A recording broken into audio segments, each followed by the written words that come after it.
अस्सलाम वालेकुम, कैसे हैं आप सब। आज मैंने सोचा कि आज मैं एक केस स्टडी पर बात करती हूँ। एक साइकाइट्रिक केस को डिस्कस करेंगे। इसका फ़ायदा ये होता है कि जो टॉपिक होता है वो थोड़ा सा ड्राई भी हो जाता है और उसमें कुछ टर्मिनोलॉजीज़ ऐसी यूज़ हो जाती हैं, बहुत कोशिश के बावजूद भी वो हो जाती हैं कि आम इंसान की समझ में आने में थोड़ी मुश्किल हो सकती है। केस डिस्कस करने का ये फ़ायदा होता है कि जब हम एक पेशेंट की सारी डिटेल्स सुनते हैं, अलामात सुनते हैं, तो हम उसको अपने पेशेंट से, अपने इर्द गिर्द के लोगों में ज़्यादा रिलेट कर सकते हैं कि ऐसा ही मसला फ़लाँ को भी है, ये वो, तो समझना आसान हो जाता है। आज इस पेशेंट का मैं केस डिस्कस कर रही हूँ। ये एक लड़की थी, 27 साल की उम्र थी इनकी, और हमारे पास आई, मेरे पास आई, हमारे पास दाखिल भी रहीं। इनको दाखिल करना ज़रूरी था क्या, इन्हें मसला क्या था। हुआ कुछ यूँ कि 3 महीने पहले ये पेशेंट इनको हिचकी स्टार्ट हो गई, हिचकी आना शुरू हो गई, जो कि किसी भी सूरत में रुक नहीं रही थी। आम हिचकी की तरह नहीं थी कि पानी पिया, कुछ मुंह में डाला या थोड़ा टाइम गुजरने के बाद ख़ुद ब खुद रुक जाए, ऐसा नहीं हुआ, बल्कि ये कई दिनों तक लगी रही और मुख्तलिफ़ डॉक्टरों, मुख्तलिफ़ लोगों, मुख्तलिफ़ हर्बों से इसको ठीक करने की कोशिश की गई और ठीक ना हुई। ये पेशेंट बहुत दूर से आए थे, इनका ताल्लुक़ गिलगित से था और ये यंग पेशेंट थी। फैमिली बहुत ज़्यादा परेशान थी, साथ में इनकी भाभी थी, इनके वालिद साहब भी थे। काफ़ी दूर से आए थे। वालिद साहब बात बात पर रो भी रहे थे कि किसी तरह से मेरी बेटी को ठीक कर दें, ये ठीक नहीं हो रही। हिचकी के बाद एक नया मसला ये शुरू हुआ कि कुछ दिनों की हिचकी रहने के बाद हिचकी रुक गई, मुकम्मल नहीं रुकी, दौरों की सूरत में आने लग गई और साथ में बिल्कुल आवाज़ बंद हो गई। आप पेशेंट बोल नहीं सकती हैं। जब आवाज़ बंद होती है तो ज़ाहिर है हम नाक कान गला वाले डॉक्टर को भी चेक करवाते हैं, हम न्यूरोलॉजी से रिलेटेड भी सोच सकते हैं कि कोई मसला है। इसी तरह उनको भी ऐसे ही डॉक्टरों के पास ले जाया गया, जहाँ उनके मुख्तलिफ़ किस्म के टेस्ट्स हुए। उनको ENT के डॉक्टर्स ने भी देखा कि गले का कोई मसला ना हो, लेकिन उन्होंने क्लियर किया और उन्होंने कहा कि इनको आप साइकाइट्री में ले जाएं, हो सकता है वहाँ आपकी बात बन जाए। अब इस बात को 3 महीने गुजर चुके थे। पेशेंट को दौरों की सूरत में हिचकी लग रही थी, पेशेंट बोल नहीं पा रही थी। इसके अलावा वो मुकम्मल ठीक थी, ना उन्हें कोई बुखार, ना कोई वेट लॉस, ना किसी किस्म का कोई और मसला। जब हमारे पास पेशेंट आए, पेशेंट तो हंसती मुस्कुराती वो बात पे, और वो बोलने की अपनी तरफ से कोशिश भी करती थी कि मैं बोलने की पूरी कोशिश करती हूँ, लेकिन मेरी आवाज़ नहीं निकलती है। मुंह भी बनाती हैं, सब कुछ। हमारे पास एक तरीका ये होता है चेक करने का कि पेशेंट को वाकईन कोई प्रॉब्लम है या ये साइकाइट्रिक इशू है, कि हम पेशेंट से कहते हैं कि आप खांसी करें। जब अगर पेशेंट खांसी कर सकता है और खांसी की आवाज़ आ सकती है, तो इसका मतलब है कि अंदर कोई मसला नहीं है, वोकल कॉर्ड्स हैं या उसके गले से जो बोलने का सारा निज़ाम है वो बिल्कुल ठीक है। मसला जो है वो नफ्सियाती है। चूँकि पेशेंट को और कोई अलामत दिमागी न्यूरोलॉजिकल भी सामने नहीं नज़र आई है। अब ऐसे केसेस जो होते हैं, ये जितने पुराने हो जाते हैं उतने रेजिस्टेंट हो जाते हैं, इन्हें ठीक करना बड़ा मुश्किल हो जाता है। ये मैं आपको बताऊंगी कि ऐसा क्यों होता है, किसके साथ होता है और इसके अलावा क्या क्या हो सकता है। इस पेशेंट की जो कहानी है फ़िलहाल उसको मैं कंटिन्यू करती हूँ। वो पेशेंट एडमिट हुई, उनके साथ मैंने पहले हम असेसमेंट करते हैं, सारी चीज़ें होती हैं, उसको असेस किया, वजूहात मालूम की, पूरी हिस्ट्री लेने के बाद समझ में आ गया था कि मसला तो नफ्सियाती ही है। एहतियातन हमने भी चेकअप करवा लिया, ENT वगैरह से भी क्लियरेंस हो गई। अब जब उनकी हिस्ट्री में हमें प्रॉब्लम पता करनी होती है, क्योंकि अगर और कोई वजह नहीं है तो कोई परेशानी ज़िंदगी में ऐसी आई होगी जिसके बाद ऐसा कुछ हुआ होगा।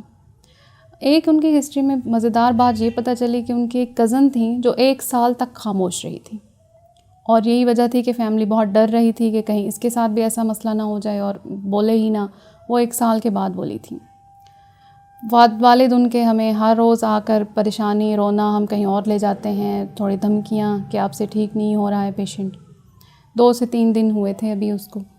उनके साथ प्रॉपर सेशंस हो रहे थे। मैं उनके साथ जब भी सेशन करने की कोशिश करती और जब भी इस पॉइंट पर हम आते कि आवाज़ उसकी निकलेगी थेरेपी के बाद, उनको हिचकी का दौरा पड़ जाता या वो बेहोश होने लग जाती कि बिल्कुल जैसे बीपी लो हो गया और बिल्कुल निढाल हो गई और गिर गई हैं। तो कम से कम मेरा 1-1 घंटा लग रहा था पेशेंट को बार बार रिलैक्स करने के बाद उनके साथ टाइम लगा के।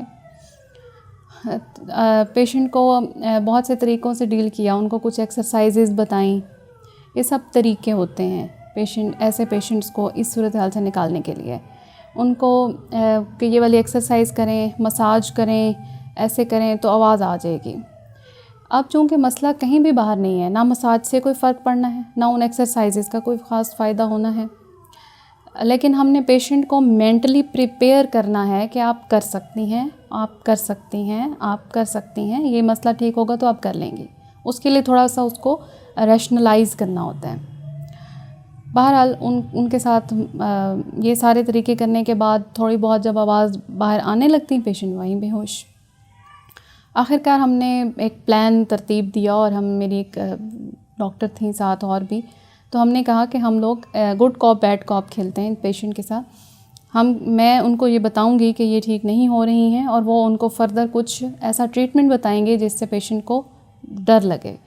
और ऐसा ही हुआ, हमने उनको इंटरव्यू के लिए बुलाया और मैंने बताया कि इस तरह हम एक्सरसाइजें सब कुछ कर रहे हैं लेकिन पेशेंट बेहतर नहीं हो रही हैं। तो वो कहते हैं कोई बात नहीं, ऐसे पेशेंट्स अक्सर जो है रात को सोते हैं तो सुबह उठकर बोलना शुरू कर देते हैं, और अगर ऐसा नहीं हुआ तो हम इनको झटके देंगे बिजली के, वो वाला ट्रीटमेंट शुरू कर देंगे। और the very next morning patient start speaking, वो बोलना शुरू हो गई थी और वो बिल्कुल ठीक हो गई, घर वाले खुश हो गए। हमने उन्हें घर भेज दिया, फॉलोअप्स पे बुलाया। अब हुआ क्या था इस पेशेंट के साथ और ये सब क्या था? होता ये है कि कुछ लोगों की परेशानियों को सहने की ताकत कम होती है, ये कुदरत की तरफ से होता है और कुछ उनके ब्रॉटअप की वजह से भी होता है। तो ऐसे लोगों पे जब भी कोई स्ट्रेसर, कोई परेशानी पड़ती है तो वो उनका दिमाग हो जाता है बंद और उनका जिस्म रिस्पॉन्ड करना शुरू कर देता है उस मसले को। जब जहन काम कर ही नहीं रहा, उस मसले को प्रोसेस ही नहीं कर रहा कि मैंने यहाँ क्या करना है, अब जिस्म मल्टीपल तरीक़ों से रिस्पॉन्ड करेगा। कुछ लोग बेहोश हो जाते हैं बड़ा जल्दी, कोई इधर ख़बर सुनी और इधर बेहोश होकर गिर गए, और कई लोग सोचते हैं कि ये कैसे हो जाते हैं, हम तो नहीं होते बेहोश, इतनी क़यामतें गुजर जाती हैं, हम तो नहीं हो सकते ऐसे बेहोश, ये कैसे हो जाते हैं? तो भाई वो वही लोग होते हैं जिनके अंदर कम होती है ऐसी सलाहियत। तो एक्चुअली वो बेहोश भी नहीं होते, बस एनवायरनमेंट से उनकी जो अटैचमेंट है वो कम हो जाती है। वो उनको सब सुनाई दे रहा होता है, सब पता लग रहा होता है, लेकिन वो गिर जाते हैं, उठ नहीं पाते हैं। इसमें उनको हम ज़िम्मेदार भी नहीं ठहराते हैं क्योंकि उनके अंदर भी प्रॉब्लम तो है कि वो मसाइल को बर्दाश्त नहीं कर सकते हैं। तो उनके साथ भी यही इशू था। उनके घर में कोई मैरिज, उनके प्रपोजल्स आ रहे थे और वो कहीं और करना चाह रही थी, फैमिली कहीं और करना चाह रही थी।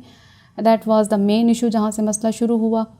और उस स्ट्रेसर, उस परेशानी को प्रॉपर तरीके से प्रोसेस करने की बजाय वो उनका जहन बंद हो गया और इस तरीके से उनकी बॉडी ने रिस्पॉन्ड किया कि वो एकदम बंद, म्यूट हो गई और हिकअप्स स्टार्ट हो गई। इसको ठीक करने के लिए यही तरीका होता है कि एक तो फैमिली को कहना होता है कि आप हट जाएं साइड पे, पेशेंट को इतनी अटेंशन ना दें कि वो अपने मसले को भूल कर आपसे अटेंशन लेने में ही बिज़ी हो जाएं, बल्कि उन्हें मौका दें कि वो उस गलत, उस बुरी इन्फॉर्मेशन, उस बुरे मसले को प्रोसेस करें समहाउ, चाहे रो के, चाहे हंस के, चाहे जैसे। जब तक प्रोसेस नहीं करेंगे मसला हल नहीं होगा और वो लर्न भी नहीं करेंगे कि कैसे हमने अपने मसाइल को हैंडल करना होता है। दूसरा ये तरीका होता है कि पेशेंट के साथ उनको रियलिटी ओरिएंटेशन दी जाए, उन्हें बताया जाए कि ये मसला है जिसकी वजह से ये मसला है, वरना आप जिस्मानी तौर पर ठीक है। और कुछ पेशेंट इतने अच्छे अंडरस्टैंड करते हैं कि वो खुद ही वर्क करना शुरू करते हैं एंड दे गॉट बेटर।